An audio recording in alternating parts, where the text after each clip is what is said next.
Hello, ఇంత అందమైన ప్రాంతంలో ఉండే మొక్కలను ఒక వీడియోలో చూపించాను కదా. మరికొన్ని మొక్కలు ఏమున్నాయో చూద్దాం పదండి. సో ఇందులో మొట్టమొదటి మొక్క చూడండి, చక్కటి తెల్లటి పూలతో మెరిసిపోతూ ఉంది. ఏ మొక్క ఇది? కాఫీ మొక్క. ఈ కాఫీ కాయలు డ్రూప్ రకానికి చెందినవి. ఈ కాయల్ని ఎండబెట్టి లోపల గింజలను తీస్తారు. వాటిని కాఫీ బీన్స్ అంటారు.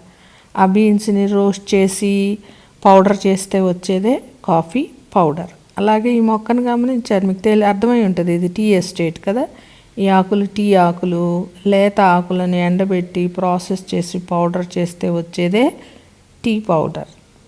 ఓకే, నెక్స్ట్ మొక్క చూడండి, ఒకటే కాయ ఉన్న ఒక మొక్క కనిపించింది నాకు. దీన్ని కోకో మొక్క అంటారు. ఈ కాయ పండితే పసుపు లేదా ఆరెంజ్ కలర్కి వస్తుంది. లోపల ఉన్న గింజలను వేరు చేసి ఎండబెట్టి దీని నుంచి పౌడర్ తయారు చేస్తారనమాట. దీంట్లో కోకో పౌడర్ వస్తుంది, బటర్ అండ్ కోకో లిక్కర్ కూడా వస్తుంది అనమాట. ఈ గింజలను ఏం చేస్తారు? రోస్ట్ చేసి చిన్న చిన్న ముక్కలుగా చేసి ఎండబెడతారు. ఆ తర్వాత వాటిని పొడి చేశారనుకోండి, వచ్చేదే చాక్లెట్ పౌడర్.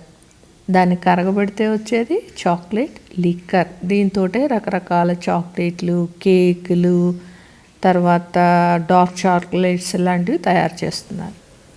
ఇంతకీ మనం తాగే కాఫీలో కానీ టీలో కానీ చాక్లెట్స్ కేక్స్లో కానీ ఉండే ఒక రసాయనం తెలుసా మీకు? అదే కెఫీన్. ఇది ఒక ఆల్కలాయిడ్. మొక్కలు తమను రక్షించుకోవడానికి ఆల్కలాయిడ్ గింజల్లో ఆకుల్లో దాచుకుంటాయి. దాన్ని మనం న్యాచురల్గా ఉన్న దాన్ని మనం కెఫీన్ వాడుతున్నాం. ఇలా న్యాచురల్గా ఉన్న కెఫీనే కాకుండా సింథటిక్ కెఫీన్ని ఉపయోగించి ఇదిగో కూల్ డ్రింకులు తయారు చేస్తారు. చూడండి, కోతులను కూడా ఎలా చెడగొడుతున్నాం మనం.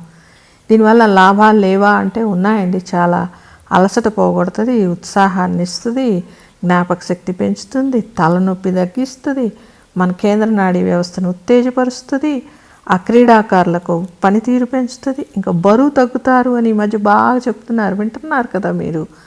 అలా మరి ఎన్ని లాభాలు ఉన్నాయి, మరి నష్టాలు లేవా అంటే అంతకంటే ఉన్నాయండి. ఎక్కువ కెఫీన్ తీసుకుంటే శరీరానికి అలవాటు పడిపోతాం, నిద్ర పట్టదు, జీర్ణకోశ సంబంధ వ్యాధులు వస్తాయి. ముఖ్యంగా గుండె జబ్బులు ఉన్న వాళ్ళకి ప్రమాదం అండి. ఇది శరీరంలోని కాల్షియంని గ్రహించడానికి అడ్డుపడుతుంది కాబట్టి ఎముకల్లో కాల్షియం స్థాయి తగ్గిపోద్ది. ఆస్టియోపోరోసిస్ వచ్చే అవకాశం ఎక్కువ ఉందన్నమాట. అంటే ఎప్పుడు చెప్తూ ఉంటానైతే అతి సర్వత్రా వచ్చేత్ అని. సో తక్కువ వాడటం అది ఆరోగ్యానికి మంచిదన్నమాట. ఓకే, నెక్స్ట్ మొక్క వచ్చేసి కొబ్బరి చెట్టు లాగా పొడుగ్గా ఉంది చూడండి. అది పోక చెట్టు అంటే ఒక్క చెట్టు. ఇది కొబ్బరికాయలు లాంటి చిన్న చిన్న కాయలు కాస్తుంది. పీచు తీసేసి లోపల ఉన్నటువంటి కాయని కోస్తే వచ్చే కొబ్బరి లాంటిదే ఇది. దీన్ని ఎండబెట్టి నీళ్ళల్లో బాగా మరిగించిన నీళ్ళల్లో ఉడకబెడితే వచ్చినాయే ఒక్కలు. ఈ ఒక్కలనే కదా పొడిలాగా చేసి పిస్తా పప్పులు, యాలకులు, ఇలాంటి పిప్పర్మెంట్ ఆయిల్ ఇలాంటివి వేసి తయారు చేసేదే ఒక్క పొడి. దీని తమలపాకులతో కలిపి తాంబూలం అని తింటూ ఉంటారు కదా, పాన్ అని తింటారు. అయితే ఈ ఒక్కలోనే ఆల్కలాయిడ్స్ ఉన్నాయి, అవే కార్సినోజెనిక్ అన్నమాట. ఇది కాకుండా వీటికి పొగాకు ఇంకా ఇతర రసాయనాలు కలిపి పాన్ మసాలా అని గుట్కాలని తయారు చేస్తున్నారు. అవి ఇంకా కార్సినోజెనిక్ ఏజెంట్స్. అంటే క్యాన్సర్ కలుగచేసేవి, నోటి క్యాన్సరు, జీర్ణాశయ క్యాన్సరు, లివర్ దెబ్బతీసేవి. తినాలా వద్దా మీరే ఆలోచించుకోండి. ఇప్పుడు దాకా నేను చెప్పిన మొక్కలన్నీ కూడా ఒక స్పైస్ గార్డెన్లో కేరళలో చూసినటువంటి అన్నమాట. అయితే ఇక్కడ ఒక మొక్కను చూసాను చూడండి, ఏటవాలుగా బెరడు తొలగించి కనపడింది. ఏంటని అడిగితే అది ఇదిగో ఈ టైర్లు, రబ్బర్ బ్యాండ్లు, ఇరేజర్లు ఇలాంటివి తయారు చేయడానికి కావాల్సిన మూల పదార్థాన్ని ఇచ్చే రబ్బర్ మొక్క. ఈ మొక్కలు ఎక్కువగా వాయునాడు ప్రాంతంలో కనిపిస్తాయంట.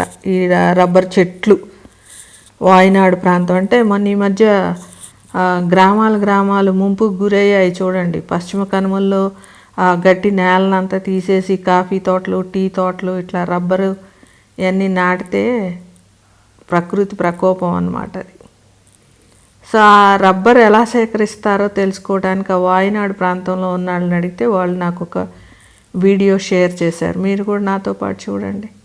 ఈయన ఏం చేస్తున్నారు? వాలుగా కాండాన్ని కత్తిరించారు.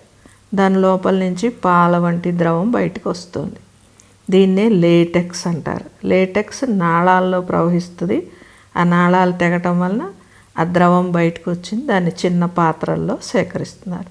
దాన్ని తీసుకెళ్ళి ఇలా ట్రేలో పోస్తారు. పోసేటప్పుడు ఫార్మిక్ యాసిడ్ లాంటి రసాయనాలు కలిపితే అది ఘనీభవించి గట్టిపడి ఇదిగో ఇలా షీట్స్ లాగా తయారవుతుంది. దాన్ని మెషిన్లో వేసి షీట్స్ లాగా తయారు చేస్తారు.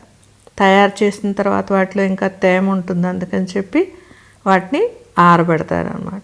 ఆ తర్వాత వీటిని మార్కెట్కి వేస్తారు. వాళ్ళు సల్ఫర్ని కలిపి